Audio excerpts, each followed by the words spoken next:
open dialogue. You're watching Ahlebait TV here on Sky. I want to welcome all you dear viewers that are tuning in from around the globe. And I also want to congratulate on this auspicious night with the birth anniversary of Fatima Zahra alayhi salam.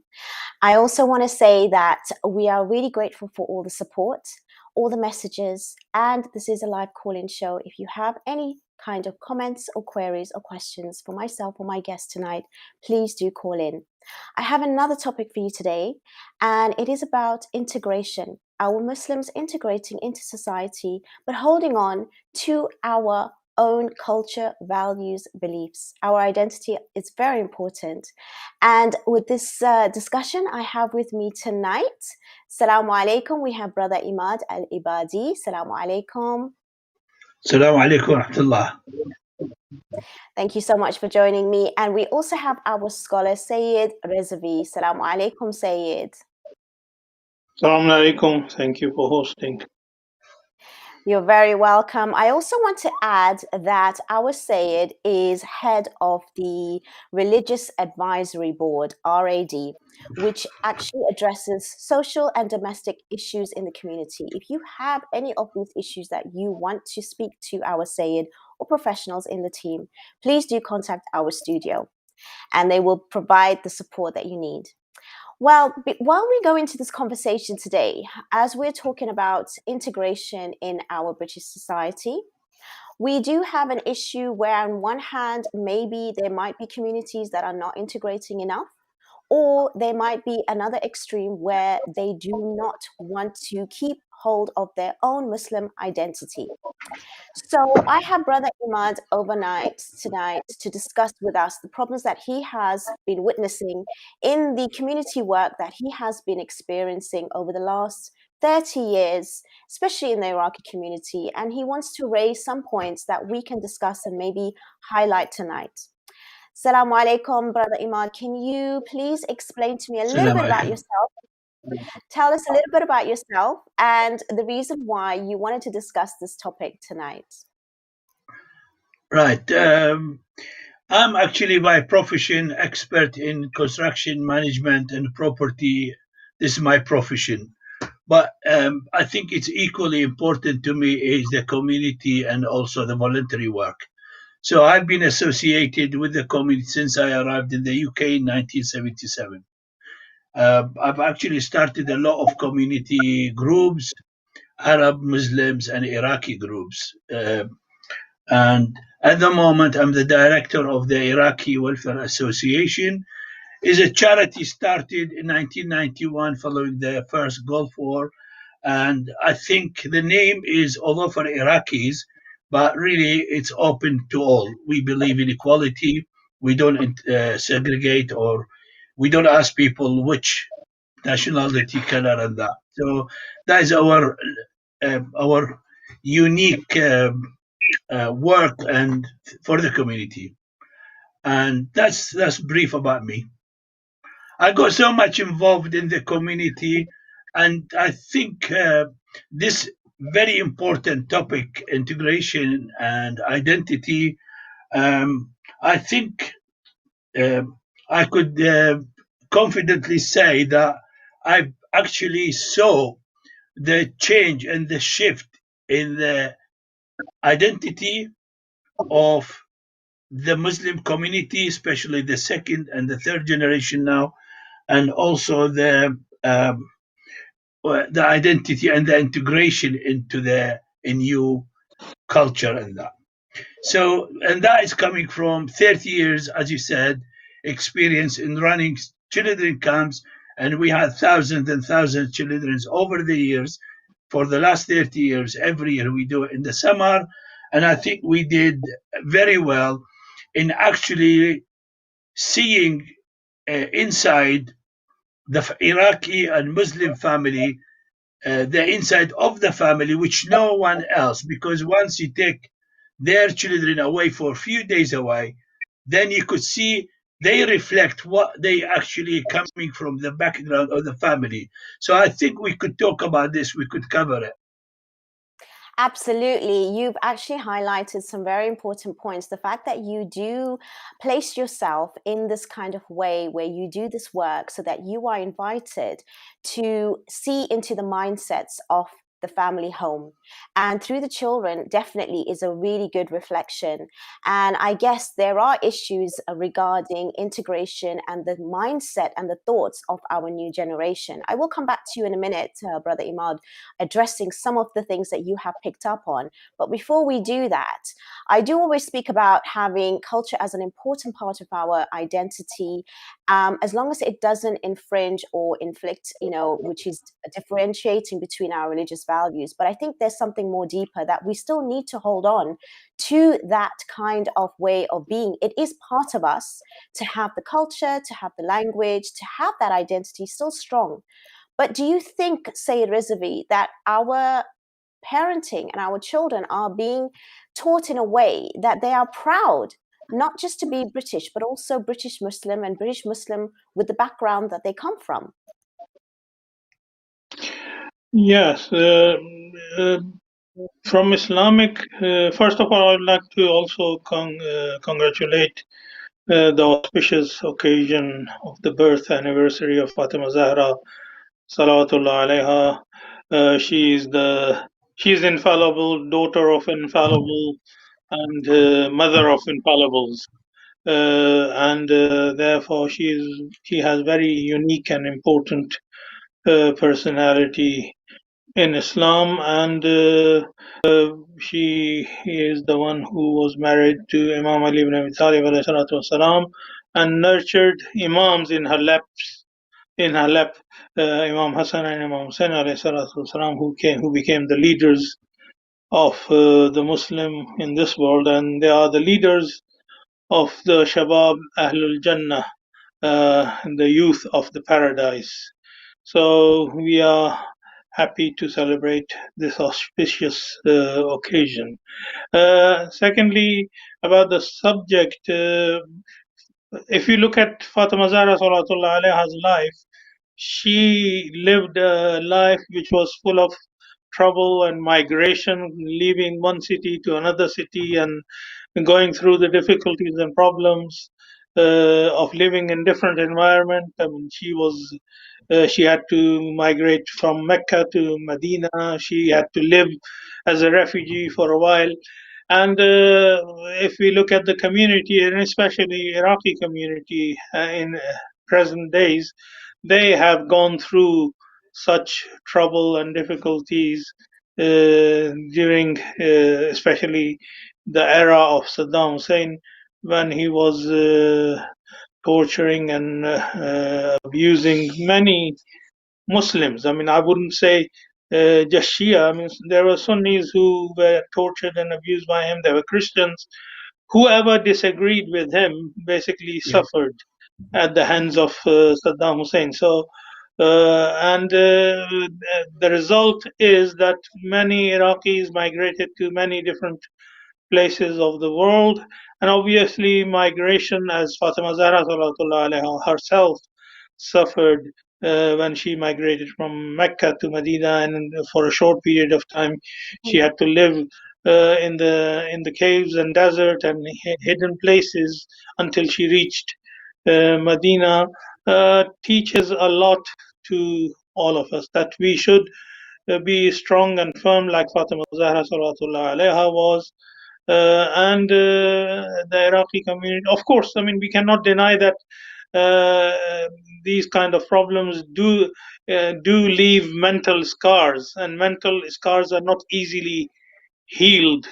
And personally, I, as a person who is dealing with many problems, and I have dealt with many Iraqi communities issues as well, know that how the families have gone through difficulties and problems, and how the children brought up in that kind of family and environment are suffering, because there is a problem of anger management, there is a problem of still having fear of the past, and living, although they are living in an environment that they are free, but mental scars cannot be easily healed and removed.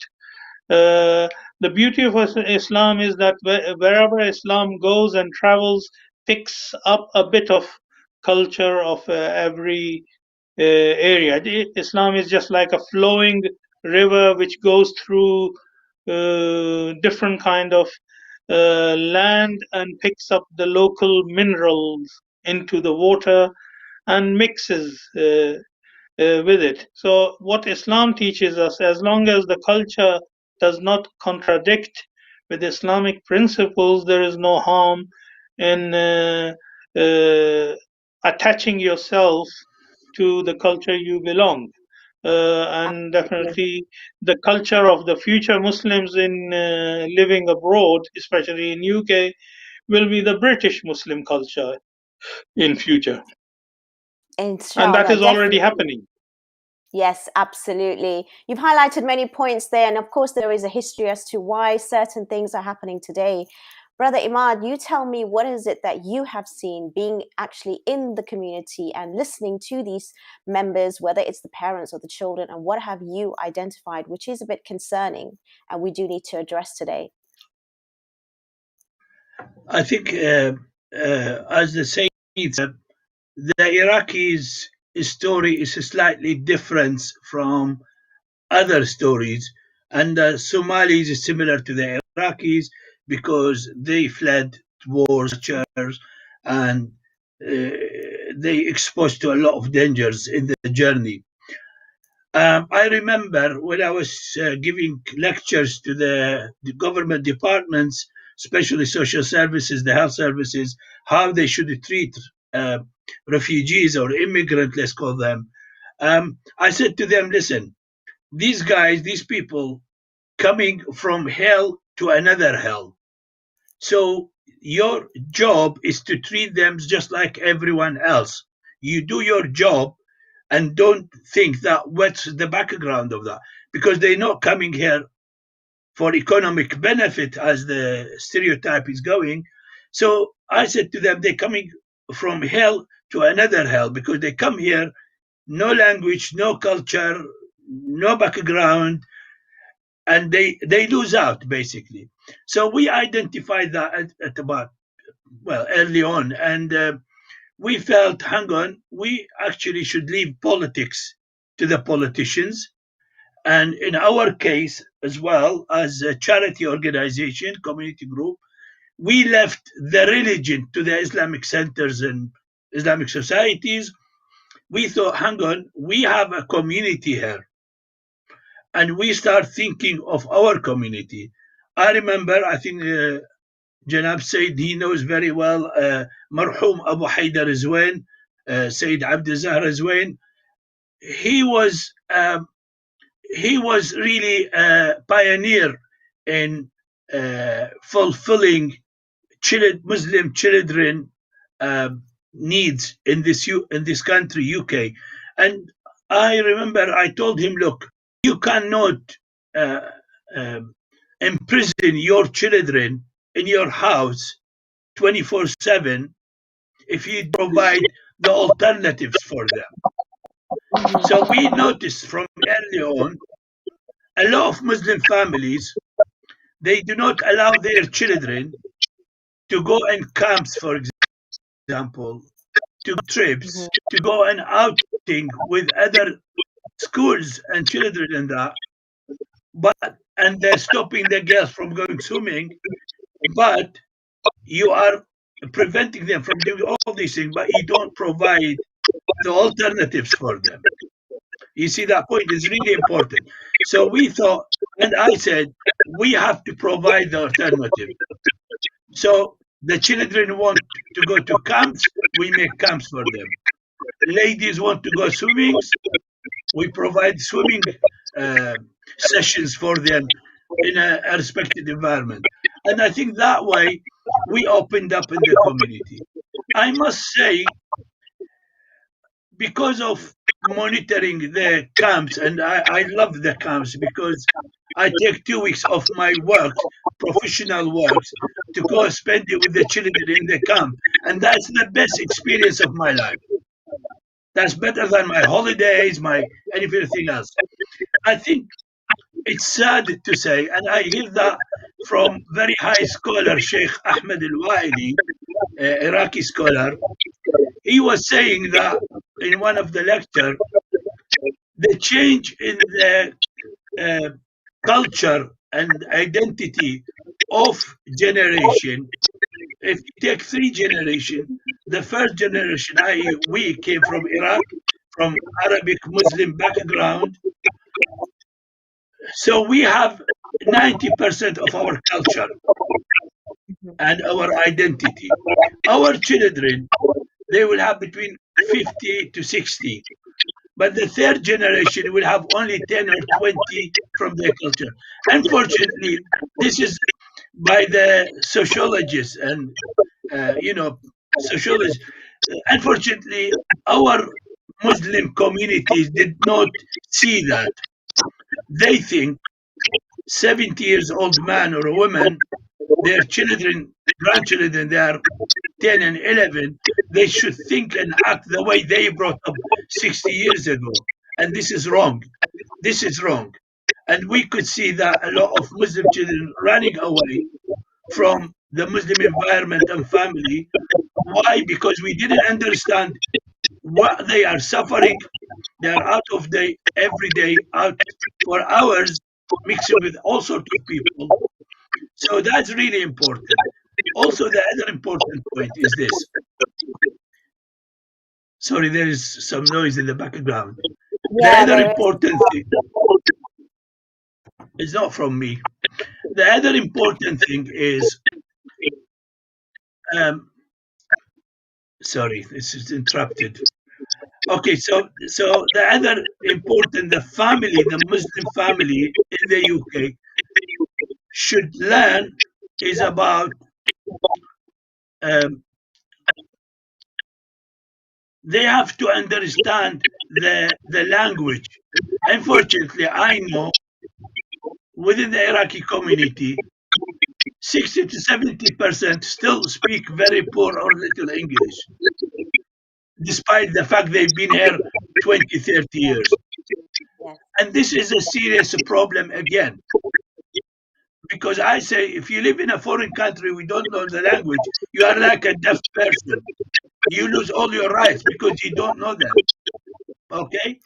I And hear you very well, Abu Nabil. And what I'm trying to gather from what you're saying is that our children or this generation is actually losing their culture.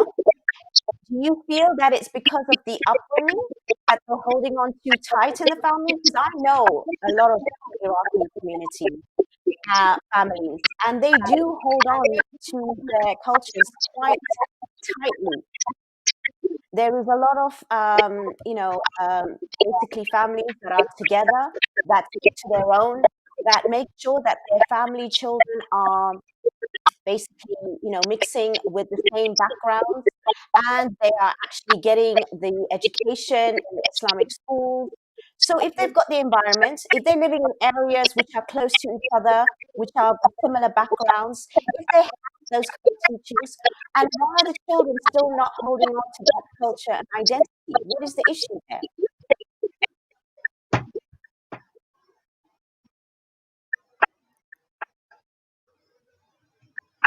I think we've lost Brother Emad. He will have to connect no, again. no, no, no, I Oh, could hear you. I hear the question. I thought I was to the Syed. no, to you, Is that because we're talking about, I know that a lot of Iraqi cultures, families, they keep their culture. They actually stay together. They are very strict on these kinds of things. So there is a problem of maybe not enough integration, which is actually what they are pushing their children towards hating their own cultures. Is that what you're saying? Or do you think that there should be a balance, which is actually making them identify with the British society as well as their own in a healthy way? Well, I actually saw that, I think about 20 years ago. Okay, I saw that is very clearly in the community. What I say is this. I was lecturing the children, saying to them, you actually have the best of both cultures. You have access to the British good culture. There is the British system. There is a very good culture in the British system, and also you came from a very good background, which is the Islamic background. So I said you are actually lucky, and you are gifted. You have the access to the best from the two cultures. I think also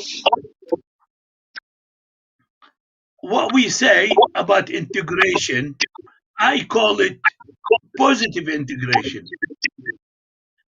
Not just integrate to the new community where you are. No, it's a positive integration.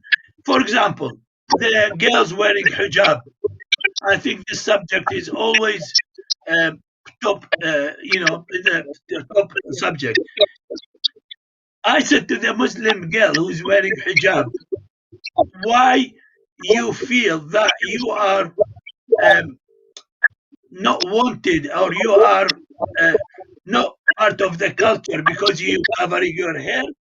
Why don't you be a leader and a good example to other girls, to explain to them, be proud of what you covering your hair, because you are like a jewel. Why don't you influence that on other culture? So in a way, this could be a positive integration. We not just take from the community. You heard the politician always say that Islam is a great culture and we could learn a great deal of from the Islamic religion. Why not? Why not? We have a great religion. We believe in that. We have a great religion. So why don't we spread it in the right way? That's really Absolutely. important. No, I hear you. I hear what you're saying. I'm sort of hearing what you're saying is, because I don't want people to get confused, is that we actually need to embrace and integrate, but without losing that culture and feeling embarrassed because our new generation are now pulling away. So okay, you're saying that this is happening to the normal mindsets of the new generation. Why do you think that is happening? They are not feeling proud to go forward in their religion, to say that we are Muslim. They're not proud to be influencers, and most parents are getting really worried that their children are going to be influenced in a bad way. And I have this, and I am going to address this again on Parenting Show, by the way, with regards to there are definitely a lot of benefits in having your own community around you, and to make sure that the environment, the education, the people that you stick with is from your own background. And that is amazing. But there comes a point where it sometimes is not given the alternative, like you said, or the balance, so that they can actually embrace both and actually still carry forward their own culture. That's what I'm understanding. So, Syed Rizvi, how do you think that we can carry forward our culture from our country in a healthy, holistic way and be proud, especially to our children, because they either quite sort of suffocated by trying so desperately to hold on by the parents, where they're not actually allowed to do certain things. And at the same time, they actually hate the culture for it. Not all, but some. And this is what we're hearing right now. And then there's a fear of our parents, thinking that if we're going to allow them to integrate a little bit, that they're going to be gone the other way. So what is it that we need to do so that we can have our new generation feel that we are British, we are Iraqi, or we Pakistani, or we Iranian, and we can also be proud at this very moment in time, whether it's wearing hijab, whether it's carrying a particular name, and going forward in life, to say that we are British Muslim and we are proud to be Muslim and to have and hold our cultures, our names, our values, our beliefs, and not be, apologetic about that too. Syed, what's your take on that? I'd like to quote an incident which took place with Imam Jafar Sadiq alayhi salatu wasalam. During those days, Imam Jafar Sadiq is the sixth grandson of Prophet Muhammad and sixth holy Imam for the Shia Muslims. And he had a companion who used to travel to non. He came to Imam Jafar Sadiq and said that I fear sometimes that while I'm traveling and living amongst the non-Muslims abroad, sorry, something might happen and I may die. So Imam Jafar Sadiq alayhi salatu wasalam asked him, while you are there, do you mention, do you remember us? He said, of course I remember. What he meant by remembering is, do you remember the teachings of Imam Jafar Sadiq, Ahlebait alayhi salatu wasalam, while he's mixing with the non-Muslims? And he said, yes. He said, then you don't need to worry. Even if you die and you get buried as a non-Muslim, because you have not taken the wrong values from the West and transferred the good values from Islam and Ahlul Bayt alayhim salatu wasalam towards them, then it's fine. And this is what we need to all these refugees and immigrants who have migrated to these non-Muslim countries, we have to boost their confidence and tell them, look, you should be proud of your culture, you should be proud of your religion, you should be proud of your belief. Migrating to another place does not mean that you forget everything. And also Islam does not stop you from learning from the good things of the local culture. So if there is something good in the non-Muslim culture, why you should not resist and accept it. And if there is something bad in yourself and you from your culture, and you are learning something from the non-Muslims, then you should accept it, and you should be willing to depart from the wrong habits that you might have brought with you, and accept the good values and integrate in a way that you take advantage and benefit from the local culture, and also educate people from the goodness of your culture and religion and teachings of Ahlul Bayt alayhi salatu wasalam. This is the only way forward that we need to do. We should not insist on remaining Iraqi in UK, and at the same time we should not uh, uh, push our children to. And I have seen myself many Muslims who migrated to this country, these countries, they suddenly changed their children's name into Western names and started to follow their culture, forgot hijab, and even forgot the values of halal and haram, and they have a lost generation. But those who manage to teach their children about good and bad of both cultures, they are surviving. Definitely, that really does go on to parenting skills of balancing the both. Brother Yeah. Emad, you wanted to say something. I'd like you to continue, please. Yes, I just want to add to what the Janab Said said. Basically, a Muslim parent, yeah, they decided to come to a Western country. So they made that decision. They should bear all the consequences of that decision. It's no good struggling to come here, and when they arrive here, after 2-3 years, they find out, hunger, they made a mistake, because the children gonna suffer from that. So that's the first thing.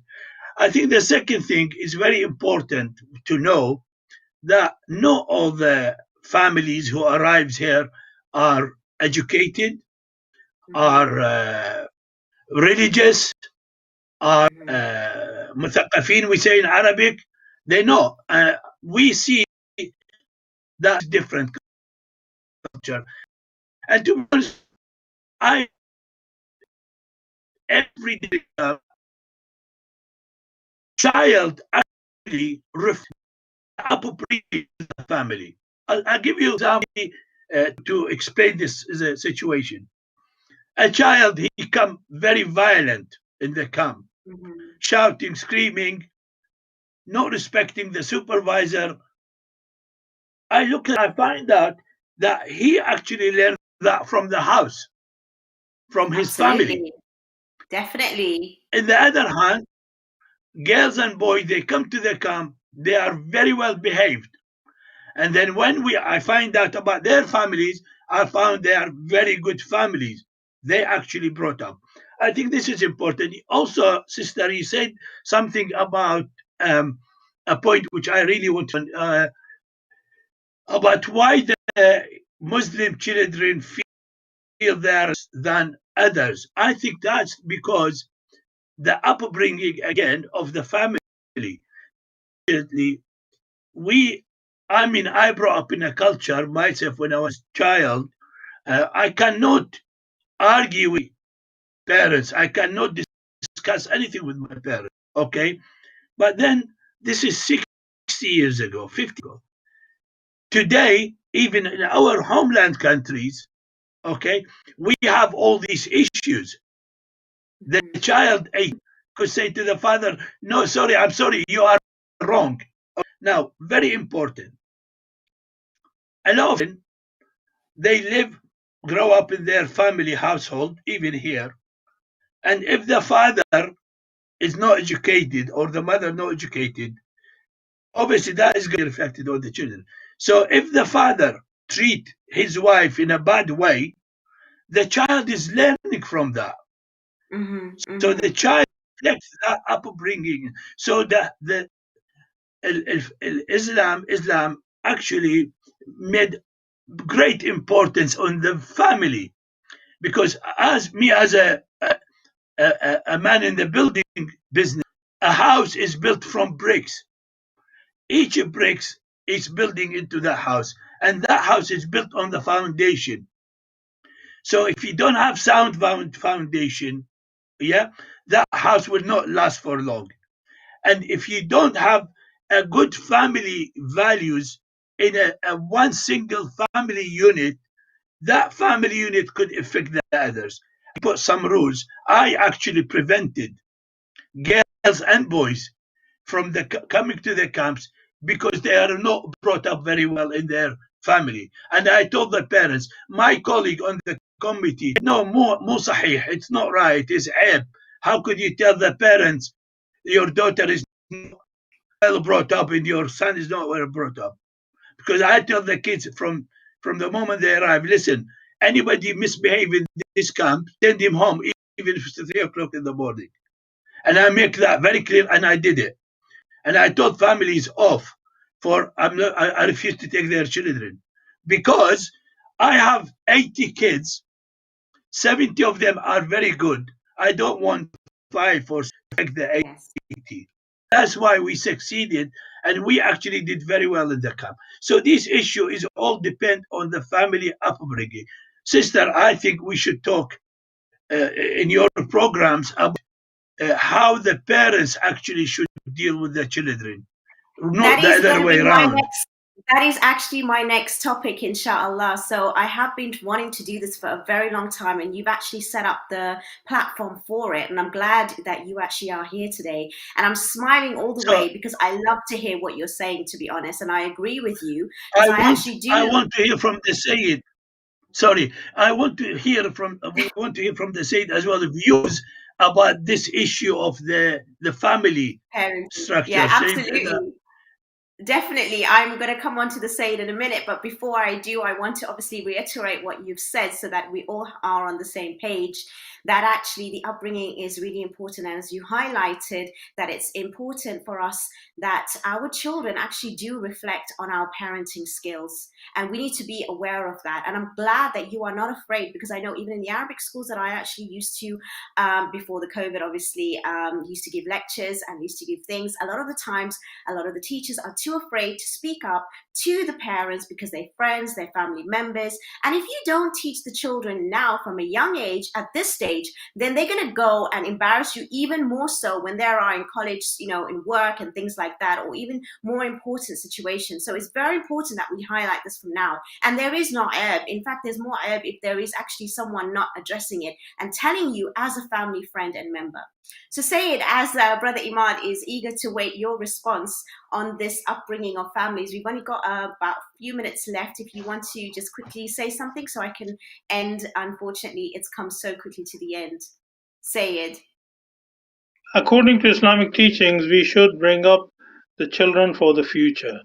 the age we were brought up, quite different to what our future generation is going to be brought up in. For example, if you just look at our society, when I was being brought up as a child, I didn't know we didn't even have a telephone at home, and phones are in the hands of the babies, and they know how to flick through the cartoons and play. A 3-4 year old child can play mobile phone, so you can imagine what kind of information is available for our children if we keep on teaching them according to our standard successful. We have to bring them up, and this is hadith, that we have to bring them up for future, and we should educate them for future and take care of them according to what they would need in future. And uh, yeah, that's the best advice that Islamic teachings gives us. No, we will divulge into it definitely very soon. But before we end, I'd love to hear your final thoughts about this, Brother Emad. And thank you so much for calling and telling me that we do need to raise this issue. What would be your final takeaway and thoughts that you want to share with the viewers tonight?